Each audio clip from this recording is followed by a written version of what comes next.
at the gates. There is truth in it. Her head toward the distant gates. Her milky white, sightless eyes widen with recognition. She hears truth in that distant voice, unlike the empty flattery of handsome princes. She commands the guards to open the gates immediately. The poet stares in complete disbelief as she walks toward him and takes his rough, weathered hand in her soft, delicate one. I do not need eyes to see a true poet. Come. In here sit my parents and 45 princes who claim to be poets. Now they shall hear truth. Mother. Father. I have found a true poet. Daughter, what is the meaning of this? Who is this vagrant you have brought to our table? He stays. For months I have listened to empty flattery from pretty princes. This man speaks truth. Very well, daughter. He may stay for one song, but only one. Then we shall see. The poet's weathered hands begin playing his worn lyre as the entire court falls silent. He sings with eyes closed about hungry children in shadow streets, his crooked features transformed by raw emotional truth. The princess weeps with joy while the king...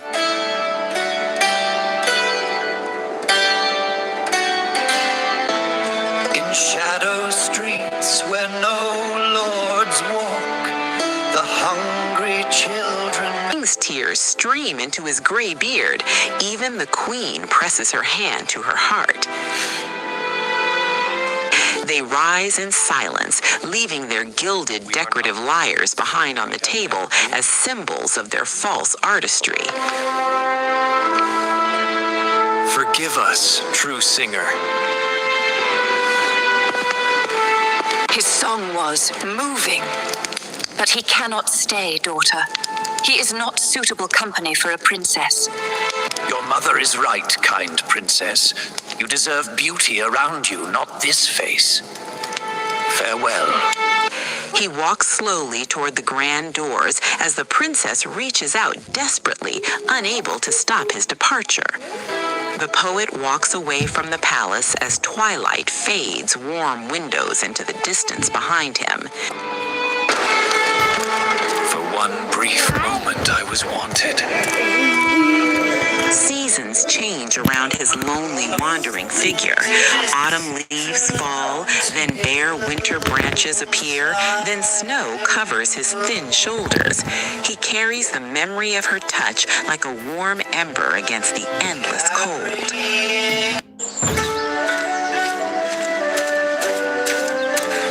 Months later, in a distant, humble village, the poet sits by firelight, singing of his love for the blind princess to gathered poor villagers. Tears stream down his weathered face as he pours out his longing through music. The villagers listen with moved expressions, recognizing the truth of love in his voice. An old village woman with knowing eyes leans forward in the firelight and tells the poet she knows We have heard of this blind princess, and we know something that may help you.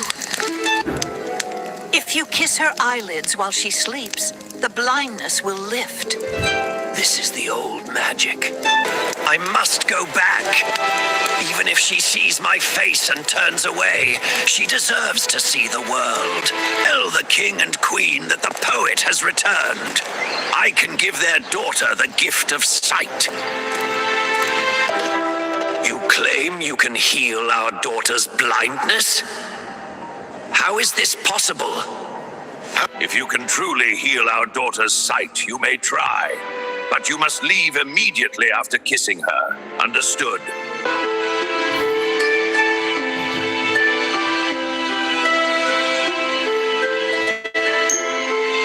The poet kneels beside the sleeping princess in the rose garden and gently kisses each of her closed eyelids as magical golden light shimmers. Light, colors. I can see. Is this beauty? I thought it would feel different. I want to see something truly beautiful. Until she turns and sees him. I asked to see beauty. And I have found it at last. Face transforms with overwhelming love as she reaches for his crooked face, declaring she has finally found true beauty.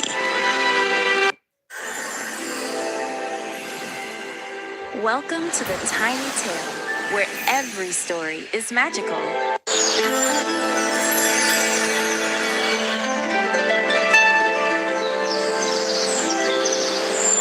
The poet walks alone on a dusty country road through vast golden wheat fields, his faded brown cloak billowing gently in the warm breeze. You are my only friend, old liar. The poet stands in a busy medieval town square, singing passionately while townspeople walk past without stopping, some recoiling at his crooked features. A well-dressed merchant waves him away with cruel disgust, calling him ugly and offensive. The poet arrives at magnificent city gates, glowing in late afternoon light, looking up with cautious hope at the Such finery. But where are the ones who truly need to hear? The forgotten ones. The poet enters the humble, poor quarter where villagers in patched clothing look up curiously from their daily work. He sits on a wooden crate and tunes his old lyre as children and elderly gather in a semicircle around him. His weathered face softens with recognition. These are his people, sharing his same poverty. The poet finishes his song about hardship, but the poor villagers look irritated rather than grateful, crossing their arms with frowns. An old woman scolds him for reminding them of woes they already live every day. Away with you, ugly creature. You offend our eyes. Take your wretched songs elsewhere. Go to the palace, poet. The princess is blind and loves poetry. She cannot see your face. A princess who cannot see, who judges only by the heart of words. Could it be? Could someone finally listen? You, a poet for the princess. Have you seen yourself? Only beautiful poets may enter this palace. The poet's fragile hope crumbles as he hears familiar words of rejection. A tear forms as he begins to turn away with practiced resignation, muttering that the curse follows him everywhere. Wait. That voice. Download the app and order now.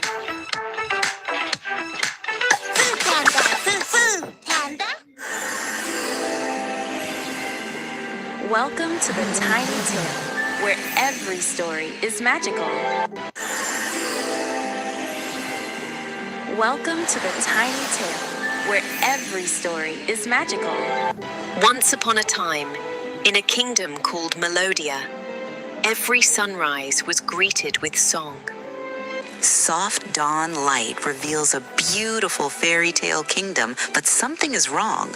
Colors are muted, streets are silent, and a child's swing moves empty in the breeze.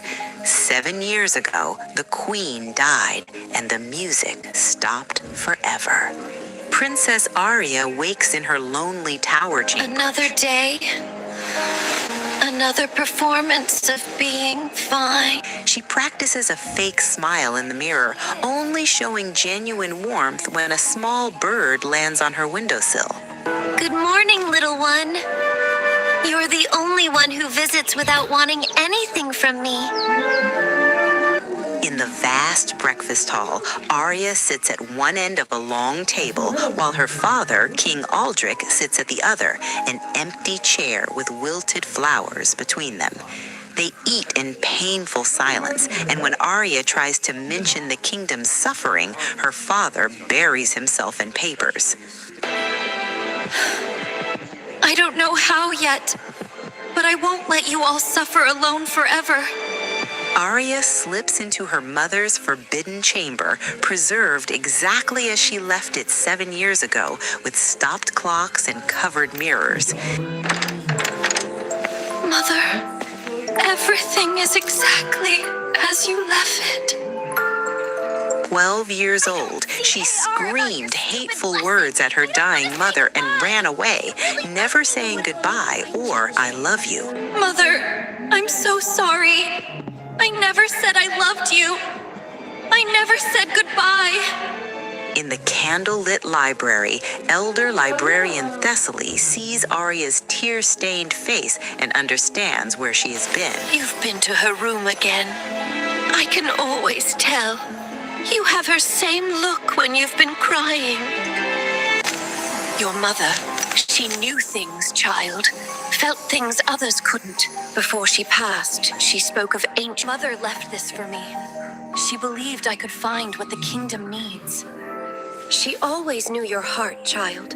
Purple gold light illuminates towering bookshelves as Arya steps past the glowing barrier into the forbidden archives. Mother always said curiosity was my weakness. Or perhaps my greatest strength. It's responding to me. The light grows stronger. She kneels and begins to lift the loose stone, light flooding upward through the widening crack. Beneath the stone lies an ornate music box, golden metal with silver filigree, sapphires pulsing like a living heart, tiny gears glowing through crystal panels. When Arya touches it, she feels an inexplicable recognition, as if it has been waiting just for her. Arya opens the music box and a haunting melody fills the archives, somehow knowing her deepest loneliness and guilt. Books float, candles turn blue, and she sobs as the music plays her broken heart until a single tear falls on the lid and unlocks a hidden compartment. A glowing sheet of music rises from the compartment, its notes dancing and shifting, promising a melody to mend what sorrow breaks. But the inscription warns the healer must first heal themselves. Finds guard Marcus standing alone at a window, a man hollowed by grief since his son drowned 8 months ago. Guard Marcus. I may have found something that can help with your pain. Your Highness, there is nothing that can help. My son is gone. Just listen, Marcus. Let the melody find your grief. Let it heal you. I feel it. The grief is... No. It's worse. Marcus! My boy, my beautiful boy, I see you, I see you. Chaos erupts around them, curtains whipping, marble cracking, Arya desperately fighting to close the box. Silence falls over the ruined corridor as the magic exhausts itself. But Marcus's eyes are somehow clearer. The grief remains, but the sharpest edge is gone. It's not a cure. It's an echo chamber. The grief had to get worse before it could get better. Days pass as Arya obsesses over the glowing sheet in her study, candles burning down around her. Finally, she sees the truth. Oh, the melody isn't in the box at all. It has to be composed from real emotions, real stories.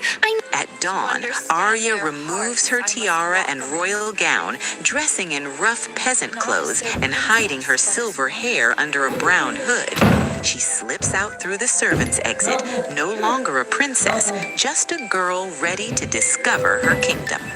Midday, crowds bump and jostle Arya as she experiences her kingdom for the first time as an ordinary person. No one bows, no one recognizes her. She is beautifully invisible, finally seeing her people as they truly are. The music box pulses and guides Arya through the streets like a compass, and she begins to see trails of colored light, blue sadness, purple regret, golden love, all leading toward a small, forgotten building.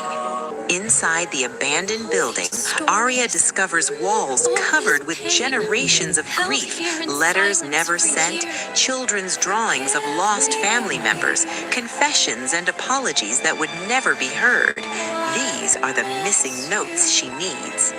Working through the night by candlelight, Arya translates the stories into musical notation. Golden notes burn onto the glowing sheet with each real emotion she captures.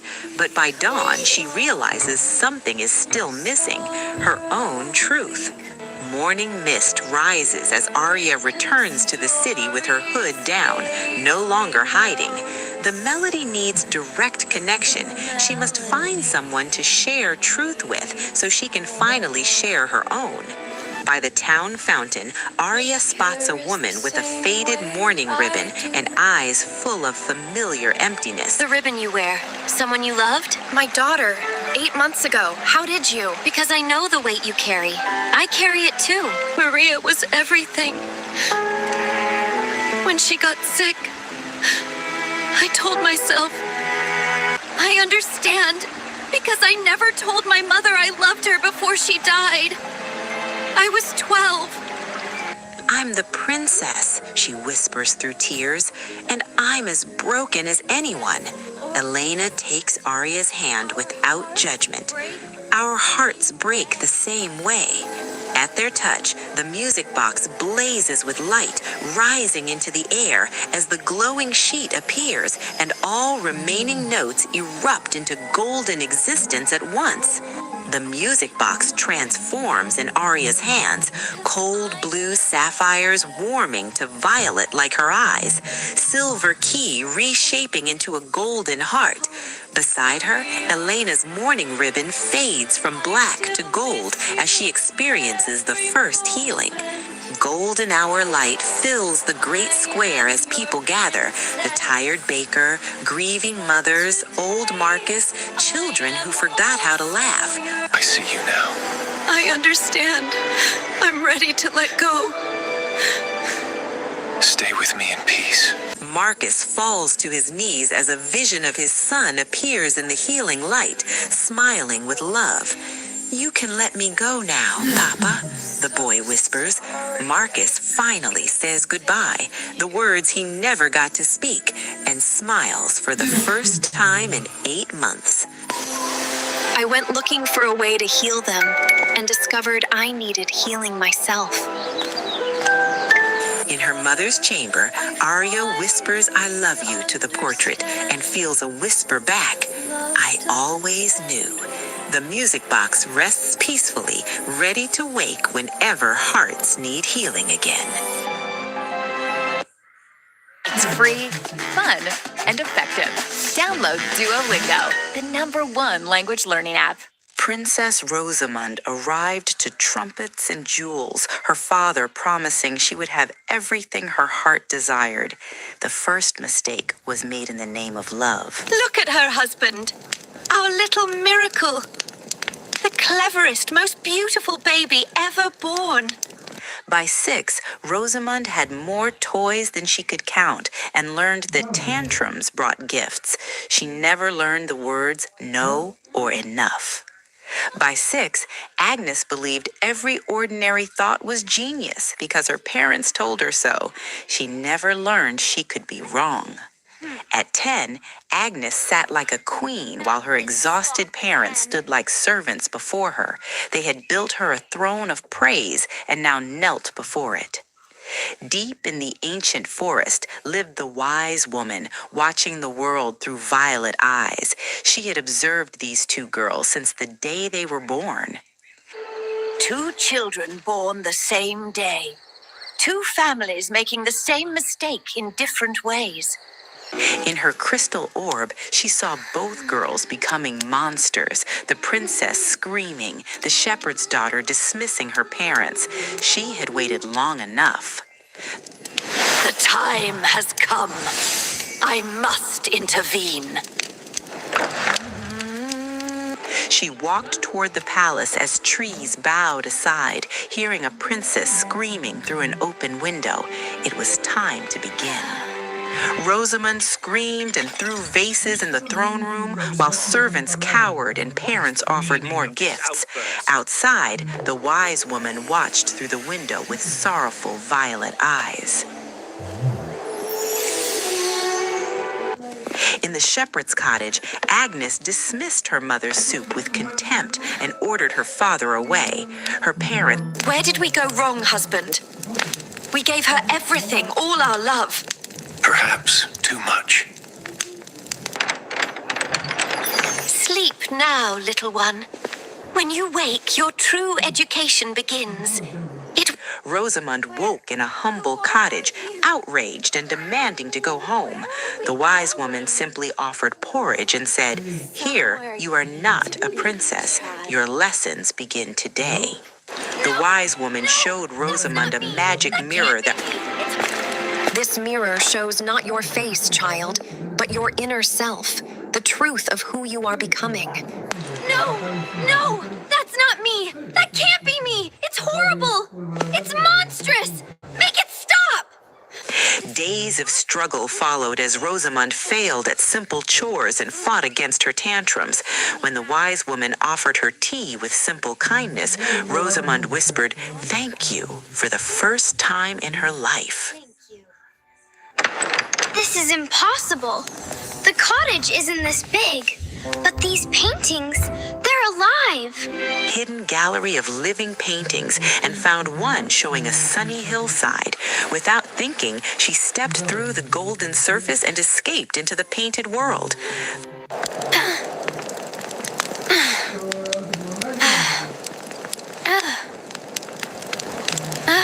Agnes, daughter of shepherds, it is your turn now. You will come with me, willing or not. Who are you?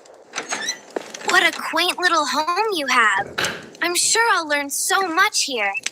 From a forest hermit. I see. How interesting. Well then, I shall simply have to be more careful about what I let people see. Agnes found the gallery and saw a painting of the golden palace gleaming with opportunity. She stepped through with a triumphant smile, already scheming her way toward power. Rosamund collapsed on a hillside where the shepherd parents found her while searching for Agnes. They carried her home and chose to keep her in place of their missing daughter. Rosamund tried to be good, learning to tend sheep, discovering a gift with animals, feeling real peace. You're not afraid of me at all, are you? I never knew I could feel this peaceful. Is this what being good feels like? But old habits crept back, frustration became tantrums, and patience eventually broke.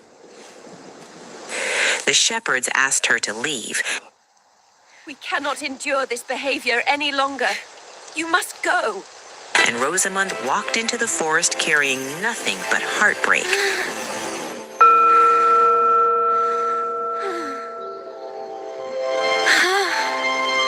She tested the girl with magical trials, and Rosamund failed again and again, but refused to give up.